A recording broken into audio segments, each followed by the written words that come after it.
I'd like to welcome you all today. To begin, I would like to acknowledge the Yagara and Turrbal peoples as the owners and custodians of the lands upon which the Queensland Conservatorium is situated. Lands that have always been home to storytelling, the arts, and teaching and learning. I'd like to pay our respect to elders past and present, and extend that respect to all Aboriginal and Torres Strait Islander colleagues at the university and also in our communities. It's my pleasure to welcome you all to Filmharmonic Backstage Pass. My name's Alexis Kallio and I'm Deputy Director of Research here at the Queensland Con. Now we have many events here on any given week. There's always excitement and a buzz in the corridors. It's, I think, one of the great privileges of working at an arts institution like a conservatorium, to share in that excitement, that culmination of learning, to witness how artistic expression that extends back months and months in the practice room or the library, in ensembles and classroom discussions, and how in a moment it can reach out to diverse groups of people in our communities and forge a meaningful connection. But last week, the buzz in these halls following Filmharmonic was a little amplified. Just a few comments that I heard in passing. The best thing that I've seen the Queensland Con do in more than 5 years. A mix between old-time nostalgia and the excitement of what I might do in the future. An epic night celebrating the arts and what it means to be in the arts industries today. Such successes are indeed a celebration, but the roads to success are seldom without bumps, turns, challenges, and surprises. Now, many of you know, as teachers, we often emphasize process over product, the journey over the destination. But this journey and process is rarely explored for concepts such as Filmharmonic. Very few people really get to peek behind the curtain to see and hear what goes into achieving such ambitious artistic dreams. So it gives me great pleasure to welcome our panelists for today, who will generously share their stories and experiences of what went on behind the scenes of Filmharmonic. These are Associate Professor Peter Morris from the Queensland Conservatorium, Professor Herman van Eyken from the Griffith Film School, composer Ray Lynn, whose original work was premiered at Filmharmonic, and percussionist Willow Giles, who performed as part of the world premiere of Liquefazione.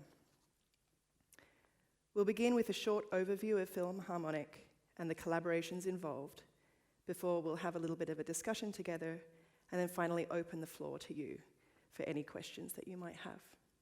Please join me in welcoming our panelists.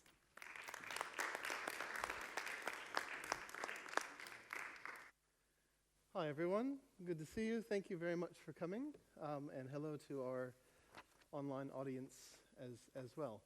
My name is Peter Morris. I'm Deputy Director of Engagement and Head of Ensembles here at the Queensland Conservatorium, and I would also like to add my acknowledgement of the traditional custodians of the land upon which we meet, and pay respect to elders past, present, and of course, emerging.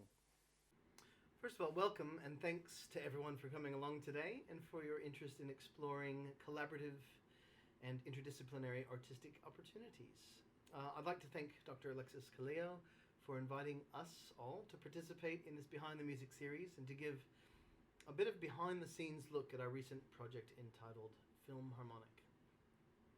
So Filmharmonic was a concert held on September 24th, not quite 2 weeks ago, in the Conservatorium Theatre. It was a collaborative, interdisciplinary live event where live orchestral performance, film, animation, and VR all got to quote-unquote play together. And I mean play as in experiment and have fun with each other in front of a live audience. Before we go to the panel discussion, I just wanted to cover off on a few things if I could. I'd like to provide a quick overview of the event, so any of those of you who might not have been able to attend can get an idea of what we're talking about, but also to maybe jog your memory. I'll discuss briefly how the project traveled from conception through the various different painstaking processes into rehearsal and finally performance. And as this is a behind-the-scenes event, I thought that I would share a couple of, well, what turns out to be sort of industry secrets as to how we sort of made this all work, because I've actually received a lot of questions about this, and to me that suggests that there's probably more questions out there. So originally, the idea for the event came from, I guess, my insatiable need to find new things to play with.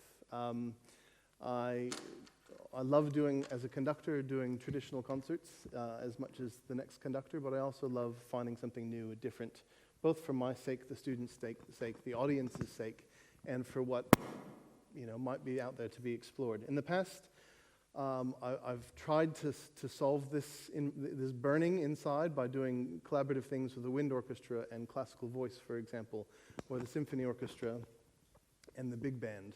Or in recent years, year before last, a sort of underwater symphony of the sea, where we had the creative music technology students add an entire layer of semi-improvisational electronic sound over an existing three-movement symphony. And to me, that's artistic research. To me, that is taking something that's great and adding another layer to it, another perspective, another viewpoint to it. So that's exciting to me.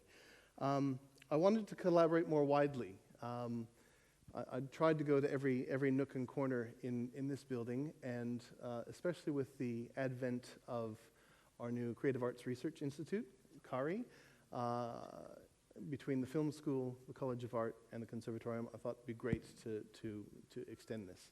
Also, my background, doctoral studies from the mid to late 90s, was in LA, and it was on visual technology in the concert hall. So it was really nice for me to go back to some of my original research and sort of build upon that.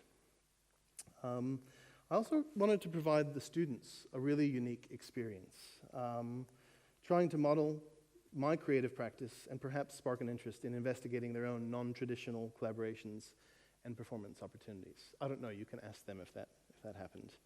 I'm grateful to Associate Professor Peter Luff and to Johannes Fritsch, Professor Johannes Fritsch, when we put the calendar together for the year of the symphony projects, for them being willing for me to have this opportunity to play with the symphony in such a way, and as part of our sort of diverse and varied types of performances that we offer. So at this point I had 1,000 great ideas, and as I tell the students in HDR students that I supervise, we need to pare it down, we need to focus, we need to reduce, or otherwise it's going to be unmanageable. So very quickly I was made very well aware of my limitations. I'm very honest with myself, and I went searching for the right people who could help put this together. First I went to our head of composition, Gerardo Dirier, and said, Gerardo, I know you have phenomenal composers, I've got this crazy idea. And before I got through the sentence, he was on board, and I'm so glad that he was, because we really got some great results out of that. I went to Herman at the head of the film school, and I said, Herman, I've got this crazy idea. And similarly, he sort of interrupted me and said, let's do it. I wanted to involve some improvisational percussion on some of the works. I went to Vanessa Tomlinson, and she said, yes, let's do it, absolutely. And then she went and got a job at CARI, and then sort of said, however, Rebecca Lloyd-Jones would be phenomenal, and indeed she was. So I was just so grateful for everyone's willingness to embrace the project and to say, yeah, let's do it, let's play. After that, it was sort of going to the next level of harnessing the skills of our academics, our combined academics, Peter Moyes and Louise Harvey at the film school. We then started talking about animations and current projects that were award-winning projects that were happening right now that we could make live, and talking to more of our faculty here as well. So it was very much a big team effort, and I'm so grateful for that. Of course, with the technical requirements behind this, getting James Stafford, technical manager at the film school, and Cameron Hipwell, technical manager of our theater, to start talking two very different languages. And that was actually pretty fun to be a mouse in the corner and just listen to. And just they're talking about frame rates and bit rates, and I'm saying, this is bar 17. Yeah, but what's the SMPTE time code, and what's the... So it was sort of great just throwing them together and running away. But I think we all learned a lot. So next, it was programming and creating some partnerships. I had ideas of what I wanted to achieve, I thought. But rather than planning a program of film music, which might be entertaining and fun and a good play for the orchestra and whatnot, I wanted sort of new and creative and maybe some challenging music for the students, but also for the audience. And I wanted the student voice in this. So I had maybe 10% of the concert planned, what I wanted to do, and then I threw it to the students. And I asked Gerardo, and through Gerardo, we asked our composition students, do any of you have projects you're working on? Would any of you like to write something for this? Do you have existing collaborations with the film school? And then we also wrote to the film school students and said, do any of you want to collaborate with our composers? And what came out of that was really fantastic and actually gluttonous, because I had more than I could program in a concert. So, it's great just to see that energy and that willingness. And I then found myself with all this content that I could potentially use and trying to weave some sort of a cohesive program together that ticked a few boxes. My criteria in selecting the program was the variety and balance of student opportunities, so that we found unique opportunities for students to do that maybe they've never experienced before. Satisfying my own research interests, and that is, reimagining things, taking something that is perfectly fine and adding a new element to it. Also consideration of the audience. I wanted to put on a show that the audience would appreciate, that would be, some blockbuster, some sort of out from left field, and some really sort of nostalgic, a mix of all of this. And I wanted the student voice as much in there as possible. And finally, something that was technically achievable. Because again, I have to sort of sometimes, but also knowing the con theater that we have, why can you not? I mean, how can you not just let it, flex its muscles every once in a while? And it's such amazing space. And so, so that was through all of that. Somehow we came up with a program. A bit of luck, a bit of discussion, and a lot of help from colleagues. So first, I had a passion for, and I really wanted to do the Dukas Sorcerer's Apprentice, the classic animation from Walt Disney. Became the classic animation from Walt Disney, but the Sorcerer's Apprentice. Interestingly, the journey of that was, of course, Fantasia was born out of taking something that existed musically, a recording that existed that was done live, not to a click track, that was done dynamically with all sorts of inconsistencies, and then setting the animation to it. In a way, in the timing sense, music was king, and then the animation was set to it. A big learning curve for us was then turning that around and deciding to recreate that with a click track was pretty silly. And a lot of fun. But the original Stokowski recording would jump by 20 beats, 10 beats, 8 beats a minute every 2 or 3 bars, as it should. That's inspired performance. But when you're trying to recreate that, even with a click track to lock in with the screen, it was a bit silly. So it was probably our biggest challenge, and I think I can show you this. I'm going a little bit old school with the visualizer here. But in this score, I ended up having to put in some of the tempo markings and how they change. 120 beats, 121 beats a minute, 118, 119, 120. Some of them are very small nuances. Some of them are, from 104 to 106 to 115 in the space of 3 bars. Now, you might think 3 bars, that's quite a bit of time, but each bar is a beat, because I think Dukas was being paid by the bar. So it's in 3/8, that's 3 bars.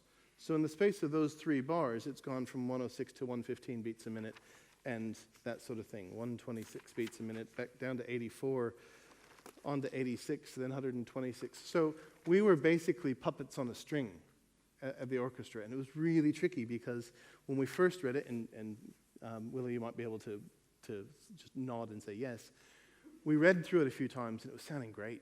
It was just the way you do in an orchestral rehearsal and performance. And then we introduced the click track, and it was just chaos. It was absolute chaos. And I was the only one that had the click. Now, had we the money for the entire 60-piece orchestra to have click in their ears, no problem. But it was speeding up and slowing down, and I'm trying to stay with it at the same time, let them know soon enough to make the changes.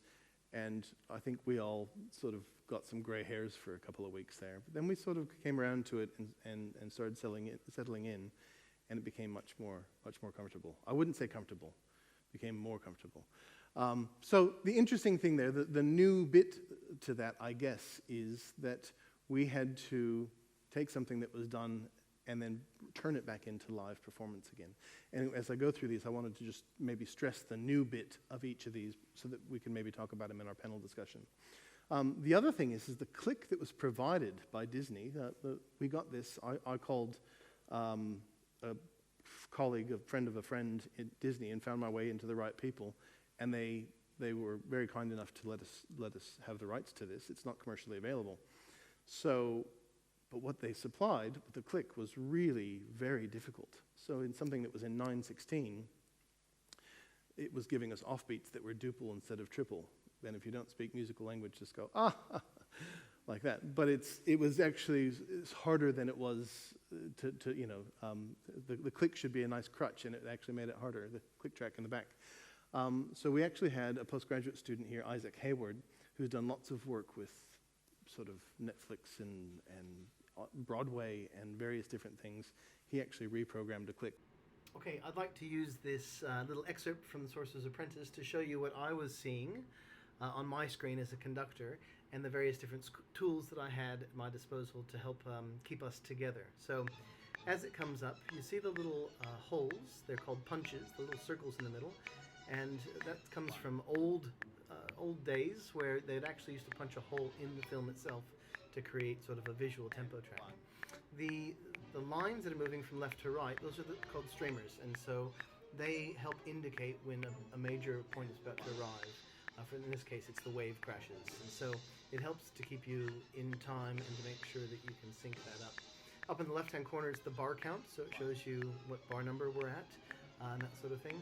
So as it speeds up and slows down, I've also got the click you can hear ticking along. So there's all this information at my disposal to try to keep everyone together for a seamless performance.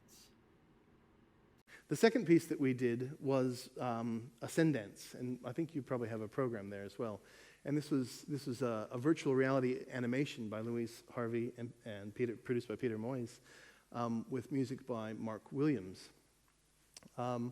And Ascendance was virtual reality. So you're supposed to have the kit, the goggles on, and that sort of thing. So our challenge there in turning that into a live environment was to make the audience have that perspective of sort of being surrounded with a 2D screen. And so what we did is it featured a sextet of players out front, string quartet plus clarinet and classical guitar.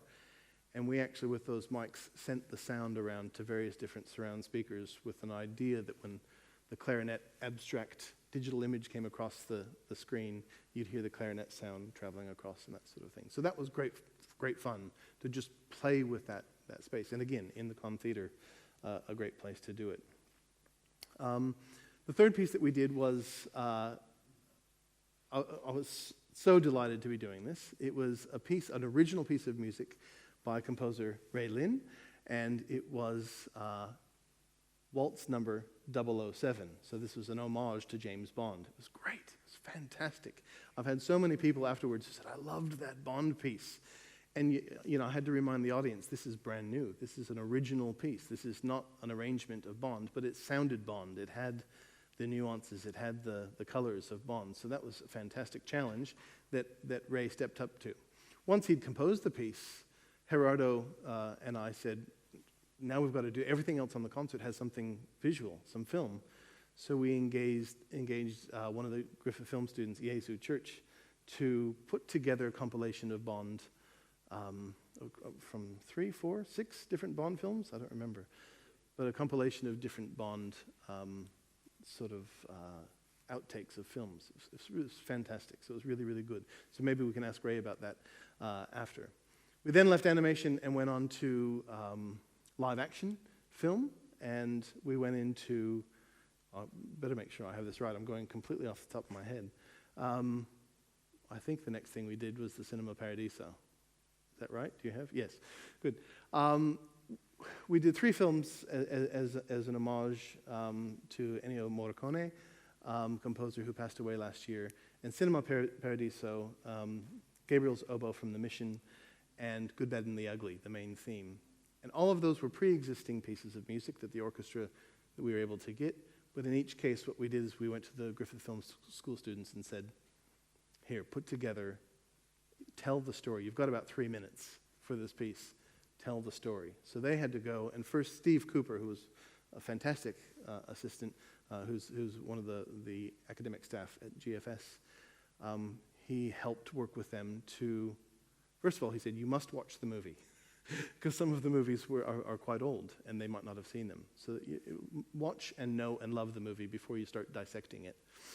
And then find a way to tell the story in the 3 minutes or whatever that you have. And if there are touch points in the music where you can actually sync up, that's great, that sort of thing.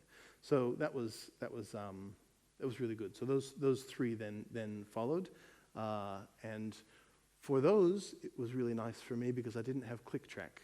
Those were pieces of music that were already in existence, and we had a score, and it was on paper, and all of that. So I got to conduct that sort of without, I guess, the rigidity of having a variable metronome in my ear.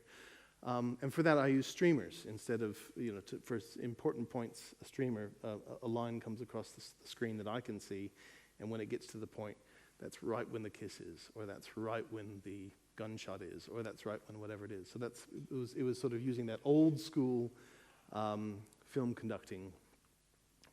Okay, so I thought I'd use this Cinema Paradiso as an example of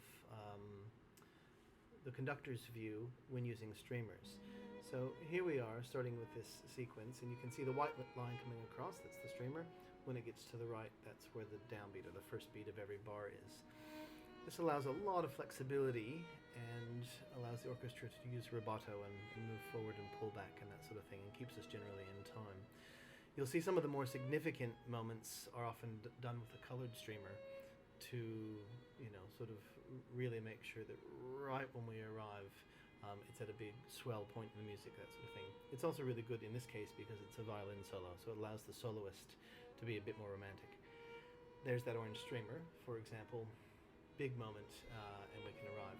So, having a look then, it doesn't matter that every single streamer hits right on the downbeat. It really is to keep us generally in time.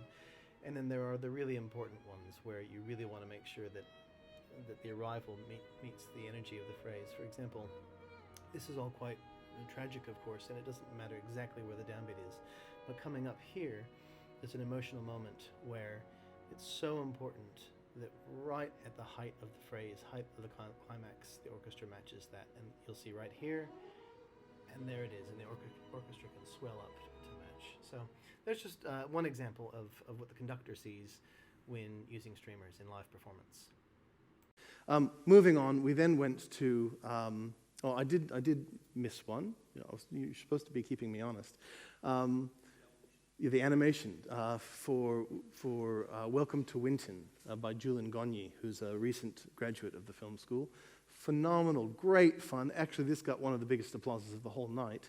And what we did was we reached out to the Queensland Academy of Creative Industries to have some year 11 and 12 students write potential film scores for this 3.5-minute animation. And the winner, Amy Chong, was fantastic, was great, and she was a year 11 student. And Nicole Murphy here at one of our sessional academics in composition also teaches at QACI, Queensland Academy of Creative Industries. And it was a really nice way to involve some secondary students and to reach out into the community that way. And we're also using that to launch the relaunch the Score It initiative, which Queensland Music Festival ran for many years, and now we're taking on. So that'll start again next year.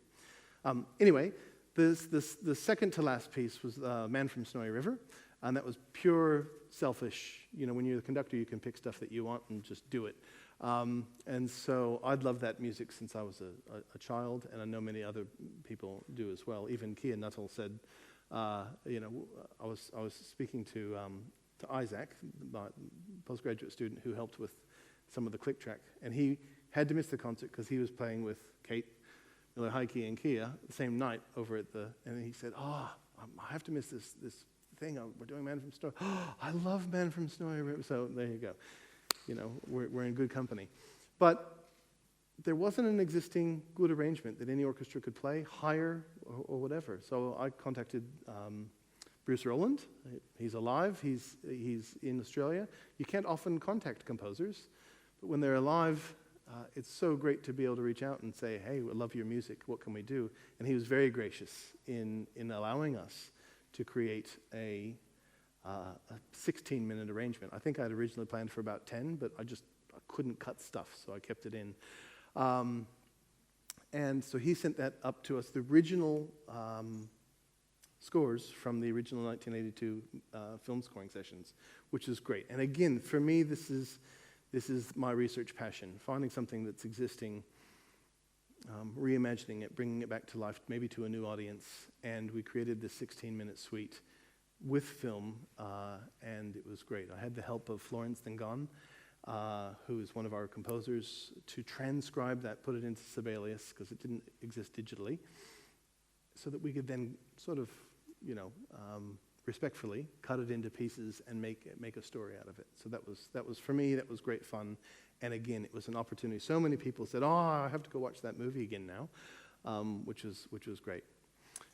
Interval, and then finally, for me, the highlight of the evening was having the great opportunity to do the world premiere of Liquefazione, Herman van Eyken's film. I was just so lucky when I approached Herman just about this project. I said, you might have some student projects, this, that, the other. And there was just a little glitter in his eye. And said, this could be, no, never mind, it's probably going to be too hard.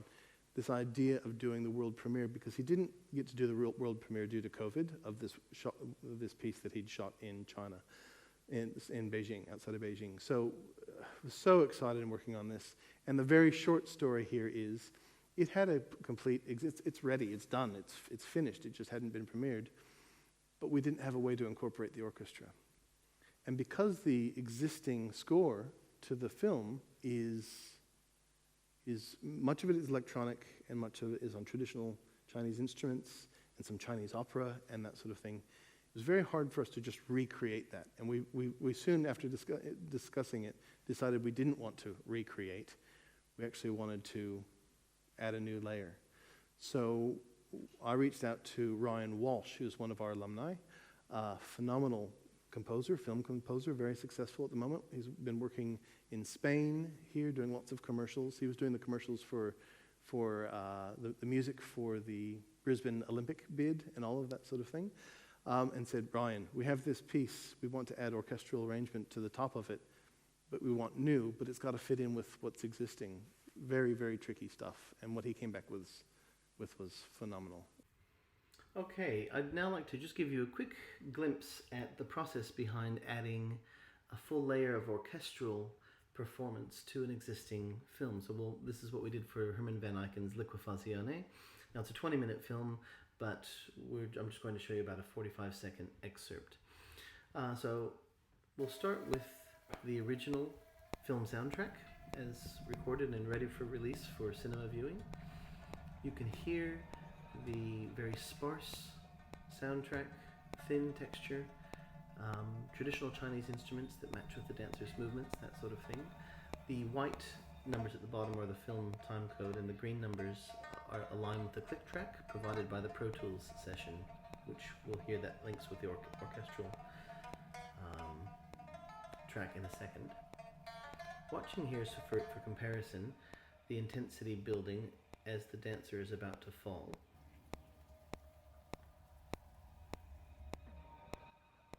Okay, so now we look at the exact same excerpt, and with all of the same audio in there, the rain sounds, the Chinese instruments, all of that, and composer Ryan Walsh's extra orchestral component to it.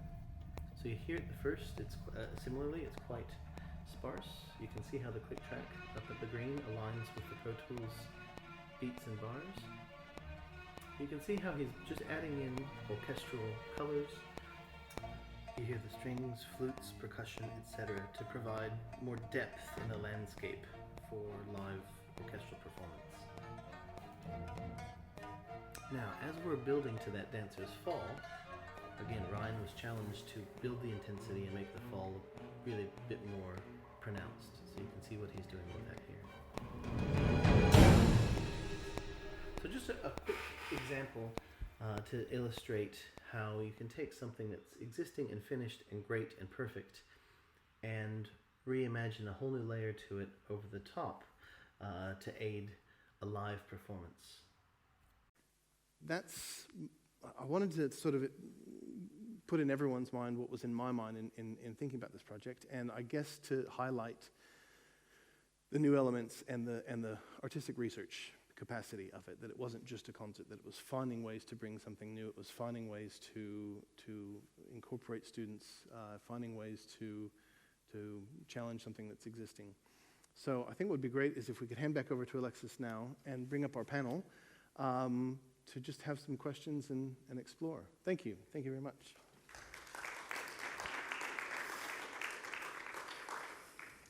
Sorry about my computer. Oh, it's all right.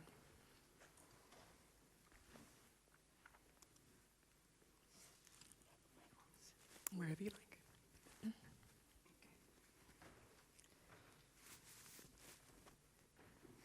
Thank you, Peter.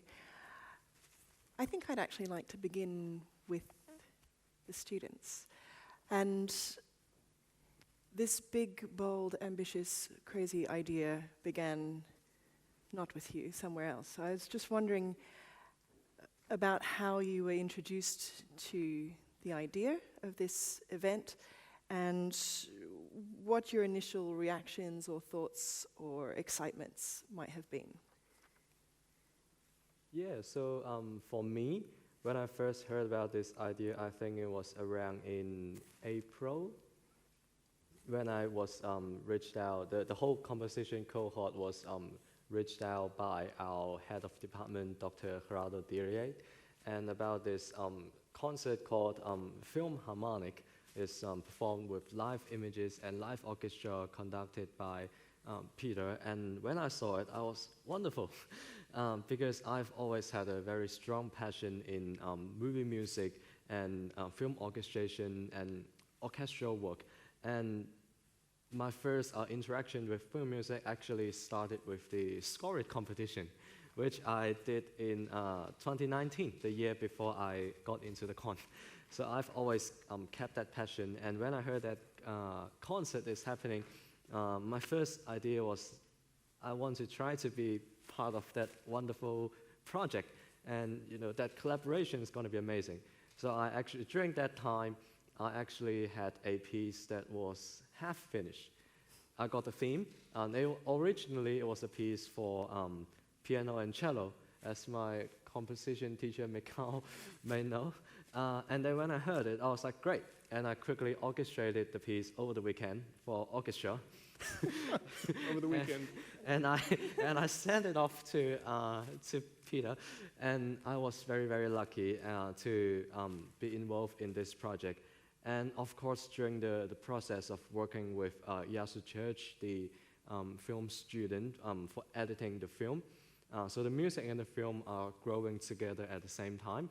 So that's an amazing experience. And of course, collaborating with Peter and the orchestra is such a precious experience because I know that not many beginning or emerging film composers or concert composers get to have our own music played live by such a great orchestra with images in such a big concert. So it's such an honor for me to be part of it. And for my music, I also try to, as Peter said, to have something existing but reinvent it in another way. So we know that the Bond music is always a classic. The John Barry themes and everything that goes with the Bond series, such a classic. And I want to pay tribute to the Bond movie series, which is one of my favorite movie series. So I try to reinvent something that wasn't, that has the Bond feel, but it's not a copy or transcription of what's been there. And I realized that Bond music was never a waltz. Even though there might be a lot of like dancing and action scenes in there, but it was never a waltz. So I decided to write a waltz in strict 3/4 for the orchestra to play. But to be a bit reminiscent with the Bond element, I also included some jazz elements in there, which the orchestra sounded really great and had a lot of fun playing. And yeah, and a bit of challenge in the process was that the music was created almost like cutting a film. So that's different scenes and sections spread it out through the whole piece.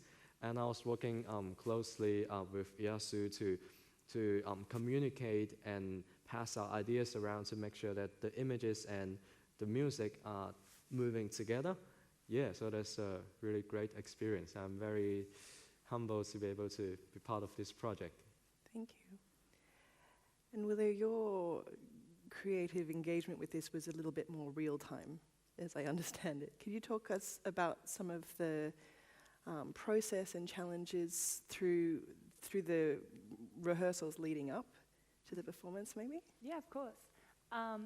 So I'm a percussionist, and I remember first when we got our orchestra placements and I saw my name underneath this, and I was like, yes, this is going to be awesome. And so leading up to it, we had the pieces that we were going to do, and then we had this Liquefazione one, and it was, oh, what's this? A bit mysterious. And I remember being passed the music to it, be like, wow, this is so intense. And we did a workshop with our head of department, Rebecca Lloyd-Jones, and most of it was just trying to work out what sort of things we wanted to, like what sounds we were trying to capture to fit the film. So we spent like a majority of this like little sectional rehearsal, like getting glass, like sort of other broken things. We used like marbles. We were sorting out like to put them in cardboard boxes, to put these like metallic bottles, because in our percussion storeroom we have a ton of crazy objects. I wouldn't even say instruments, they're just objects as well, that we can just sort of take, and we took a lot of them. Like we have a lot of glass bottles, we had like wine glasses, we have a lot of just metallic objects as well, and also just a lot of planks of wood as well.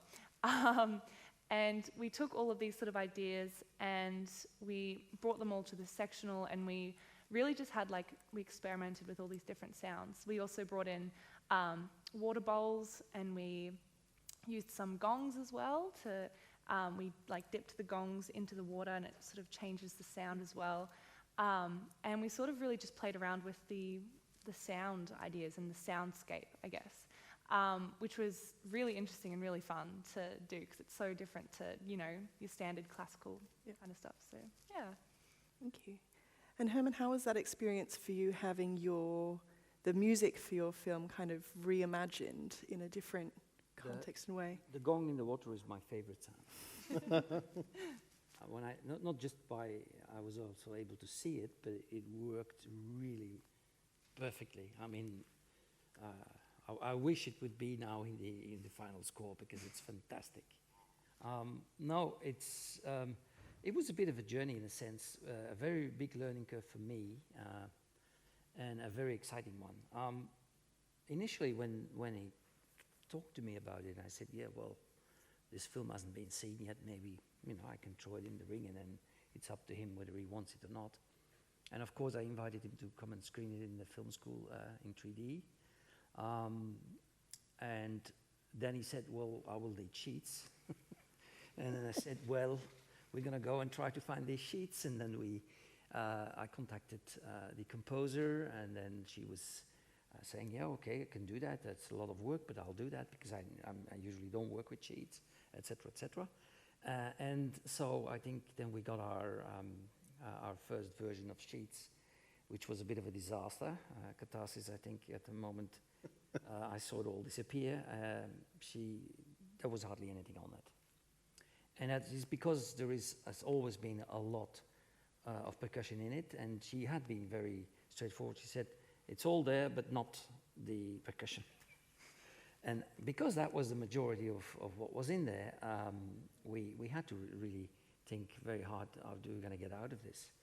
But by that moment, I had already understood that this was probably a better opportunity to try to reinvent it entirely and go from fresh and say, not to want to replicate what I've been trying to do. I then proposed him to work with the Temp Tracks, which we use in our process to edit the film. We use Temp Tracks, and all the Temp Tracks came from Tandun, because it was also the inspiration that I had talked to the choreographer about, and which that's a very classical thing for film directors. You fall in love with your Temp Tracks. And it's very hard to stay and say goodbye of them. And so I started to reach out, and I quickly found out that they were all over the place. So we were able to get some. It was going to be very hard to get other ones. And then I think we just realized, just let's drop it all and just think of this idea. And he suggested me, what if we have an additional score for the orchestra? And I said, yes, of course, we have an orchestra. We should use it.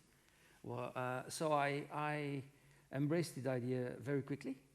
And when we got it back, it was fantastic. So, and from that moment, you never think back to what your film was.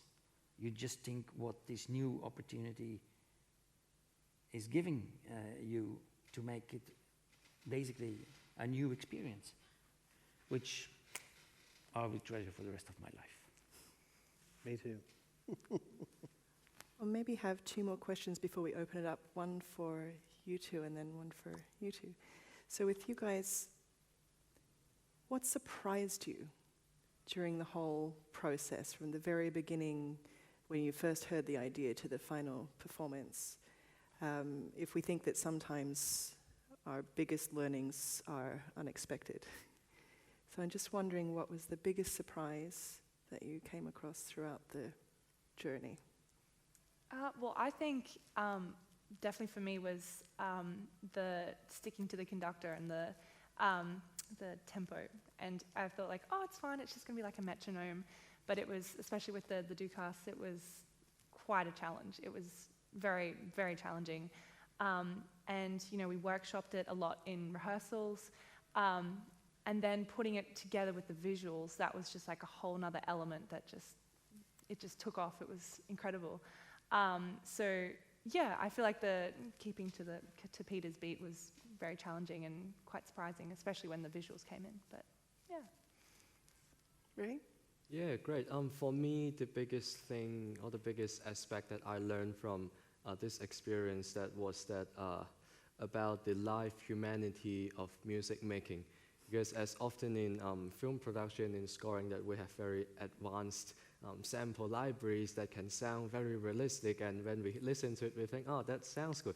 But when we hand it to the live orchestra along in the live concert hall with the images, I think it just added in an extra layer of sense of humanity about that, the human breath of just making the music in human hands with human interaction. I think there's sort of some magic in there that sample libraries cannot replicate. I think we also appreciate that all the more in the last 18 months or so, right? Yeah, definitely. So it made it even more special. And then my question for Peter and Herman is, if you were to start this again and redo the whole thing, what would you do differently? With the same program or with a new program? I know you're already planning the next one. That's who we are. But if you were to do this project all over again, what would you? What do you know now that you didn't know when you started? Oh, I would feel much freer in the approach and saying, this is an opportunity. Let's grab this opportunity from the start. I think I got more and more relieved after a while, because it was a mental block more than anything else. As I said, you start to think it's okay, it's your film, it's your premiere, and whatever. How is this orchestra going to replicate my very complicated soundtrack, which has 56 files, etc., etc., to a very liberating field where you said, no, we go for something completely new. It's, of course, still the same film, and there is, apart from your gong, there's a lot of the elements that you finally did that come from the original Temp Track stuff as well from Tan Dun, which you probably didn't know, which is fine, and you don't have to know, but it's there. So there is a lot of that organic stuff going on, which is actually a joy, and it's still the same film, etc., etc. And I think the same thing, and I congratulate in the way you've explained this. Yeah. There is a lot going on when you talk about a live performance, which you lose as soon as you record it and you play back your recording. Whether they are sample tracks or not, because it's now, sample tracks are done in the most sophisticated way, and they sound usually always very good now. But it is still not the same experience. And I think that's clearly what came out of the audience as well. So I would just feel much freer and go with a much freer spirit, same as Peter's saying, this is artistic research of its best. What can we do now, again, new, that stretches our imagination in a sense, both on the image and in the music. Well, music and sound, I would say, because... Well, I learned a lot in the process. My doctoral research on visual technology in the concert hall of the 90s, it's slightly different technology. Which I knew, and and having done recent projects with with film and television and that sort of thing, when you're given everything and the click track's there and you're just given the thing and you record with the orchestra, yeah, great. The learnings for me were in taking something that was very human, let's say in The Sorcerer's Apprentice, and finding a way to, through the channel of sort of variable click track and everything, to get us all together, to reproduce something which, again, we weren't trying to do, we were trying to add this extra thing. So that was probably one of the most challenging things, is doing the piece that was actually originally, well, not originally, but the Sorcerer's Apprentice piece from Fantasia. I thought that one would be in the bag. So it's really interesting is having an open mind and knowing. But you asked if I would do anything differently. I'd say no, because it was a great learning opportunity. It was for myself, but for the orchestra as well. The orchestra was a bit dubious halfway through the rehearsal process. What are we doing? But then once we got the film happening, we got in the venue, we got the lights, we got the sort of the magic happening, I think everyone was sort of like, okay, yep, I get this. And I love that development from being questioned to seeing it through.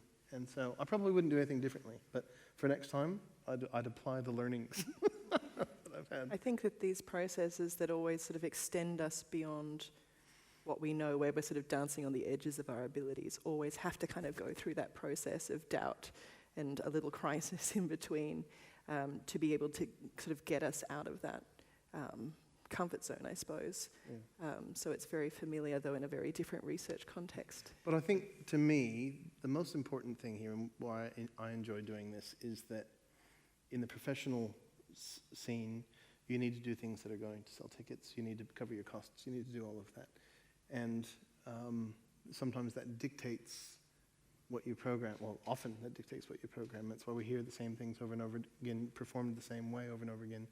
I love the environment where we have students who are keen to try things. We have audiences who are coming to a concert not expecting necessarily the same thing, expecting something to be challenging, and that sort of thing. So it gives you the license to be able to play, and that's I think one of the best learnings here. For the only thing I wanted to add is that we've always been on the film side of things, convinced of music being the most powerful artistic parameter in the filmmaking process. And that's why a lot of people kill films by putting the wrong or too many music on it.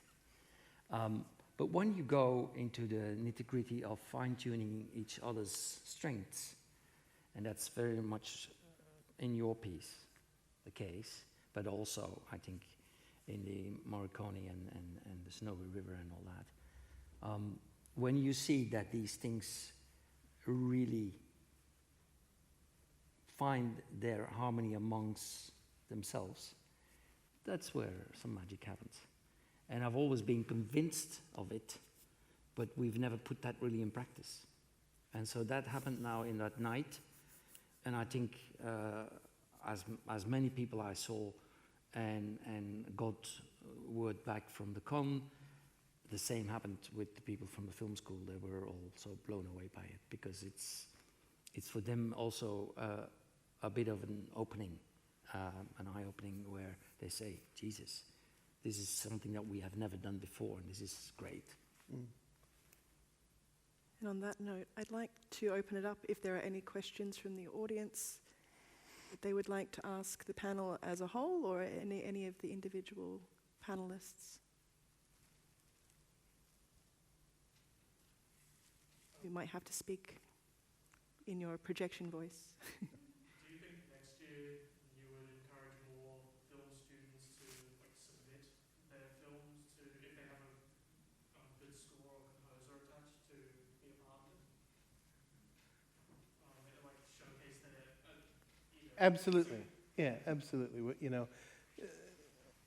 Like I said from the beginning, I had some, 10% of the show planned, but then I wanted to see what came my way and have that student voice in it. So thinking forward, if we're doing this again, it would be my first cast out, is cast the net wide and say, what's out there? Who's interested? One of the unfortunate things is that, I was then faced with having to not accept all of them, and that hurt. That was not fun, but trying to find that balanced program. So I think that's something that I could probably find a way to do better to make sure that it was managed, and that process was a really good experience for everyone who submitted, even if their work didn't get put forward. So it's a yes, but carefully. Absolutely. So we do that already, generally, I would say. Again, we want to keep this very organic. We have opportunities where students can actually, at very early stage, can pitch their story to a composer student, and vice versa, where composer students send their portfolio work up to that date to see what kind of a film student would be interested in that kind of work. It's not an organized course code regulated practice. And I don't think we want that. None of the two schools want that, but it's certainly something that we encourage. And the more this happens, the more we are happy. So, and some of that magic happens then sometimes. And I know people have in the past worked together, and they still work together, and now that they've both left the two schools. And that's the way it should be. So we encourage it definitely. And of course, if you can then celebrate some of that collaboration in a form like Filmharmonic, it's fantastic. And I think that some of these inter-arts channels are also made a lot easier at the moment with the formation of our new Creative Arts Research Institute, also for staff. Although those channels have always been there, now we have a sort of umbrella connecting point, I guess, to bring us together to do these kinds of really exciting projects. We're already doing it. We intend to continue doing it because we love it. Vanessa? I'm not quite sure that I have a question, but I definitely have a comment. And I think the highlight of the evening inside the process of the combination of music and sound. So it wasn't a resolved, finished product. It was like you were finishing it in real time with us. And it was an incredibly exciting journey for the audience to be in that process. It was almost overwhelming, actually, because there was too much to see. Like, you were trying to make all the connections between film and between the musicians, all the different entities, all the different sound worlds. And I actually thought that this is a new form. There's been many, many film concerts where the orchestra plays along to a film score. That's not new, but No. this is new. Because every piece resolved that differently and forced us to be attentive in the resolution. So I just went away thinking of all the other possibilities, which is obviously what everyone in this room has been doing, going, oh, but what if we did this, and what if this happened, and what if this happened? So to me, that's complete and utter success is when you go away stimulated with 1,000 ideas. So I don't know if it's a new form, I don't know who else is doing this around the world, but I really liked that, the resolution in real time of an incredible new process. So thank you. Thank you. Thank you.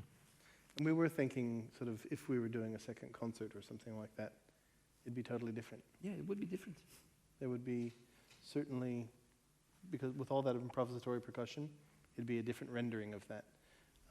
With the pieces that we did that were not to click track, even the one that was to click track, they would be slightly different sync because that's the natural idea of it. So it was a one-off, non-repeatable, and if you tried to repeat it, it would be different. So that was magic.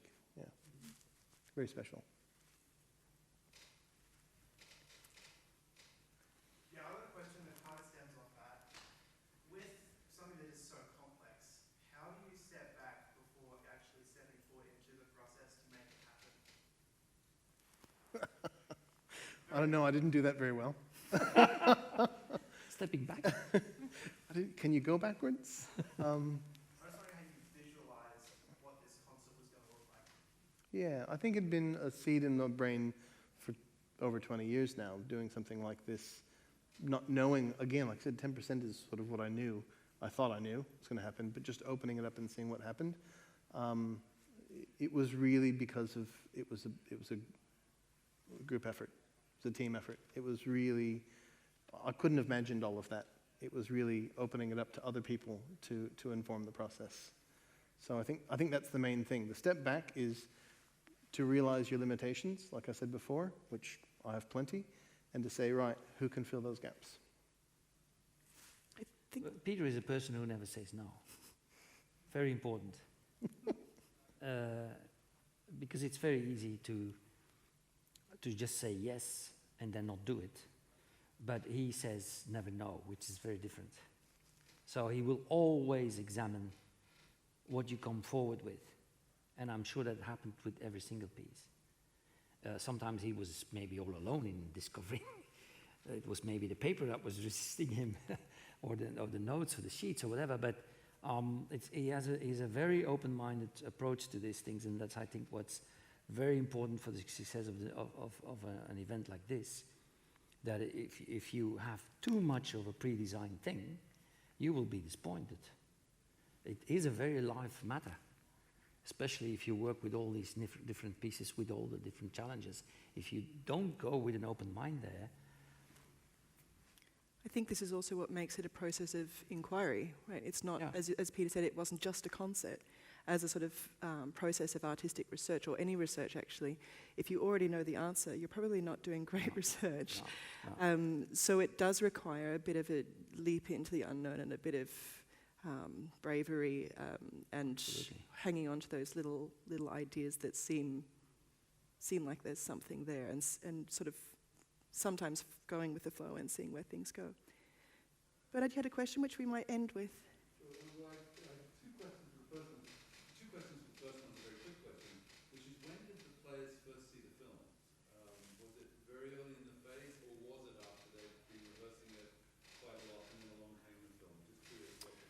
Different for you. We read through the music first, and then I shared most of the films with them to view. I didn't sort of sit them all down and use the rehearsal time to watch, but I shared the video content with them to watch at their own time to see how it all made sense. And a number of the students came up to me and say, now I get it, after seeing that. So, and also because I didn't want them sitting there going like, I wanted them watching when we were in rehearsal. So yeah, so sharing that was important. It would have been really nice to all enjoy it together, and we all did after rehearsal. We all did sit and watch Herman's film in 3D, the orchestra out in the audience with the glasses on, just to really get the idea.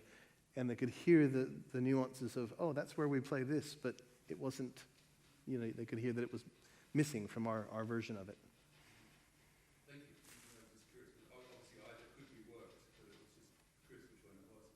The second one was actually, I found it a really, I mean, it's a great opportunity, Peter, for next year to challenge you even more. But I was really conscious in the film dimensions of it that there were a lot of different elements, the animation, 3D, the different aspects. But of course, it began as an orchestral project. And it was interesting in Herman's film that, of course, you suddenly start bringing in that Chinese aesthetic from the sound world. And it's not only, the aesthetic is not only in the nature of the instruments, but it's also in the nature of the creativity. The idea that there were no tunes. And therefore, is there the space to open up a more experimental process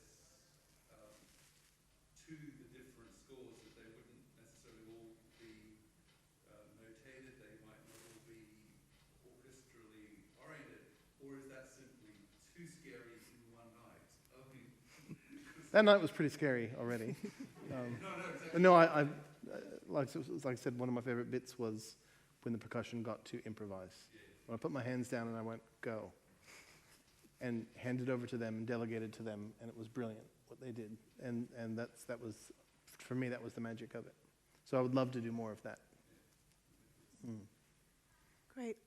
On that note, I would like to thank each and every one of our panelists for being here and giving us a little bit of an inside understanding of your experiences in the process. And I know that Peter and Herman have already been chatting about what comes next. So we can brace ourselves for next year and get excited with some projects. I'm sure you might be tapped on shoulders with many more ideas and explorations. And thank you all for coming. It's been wonderful to have you. Thank you. Thank you. Thank you. Thank you. Thank you, Alexis.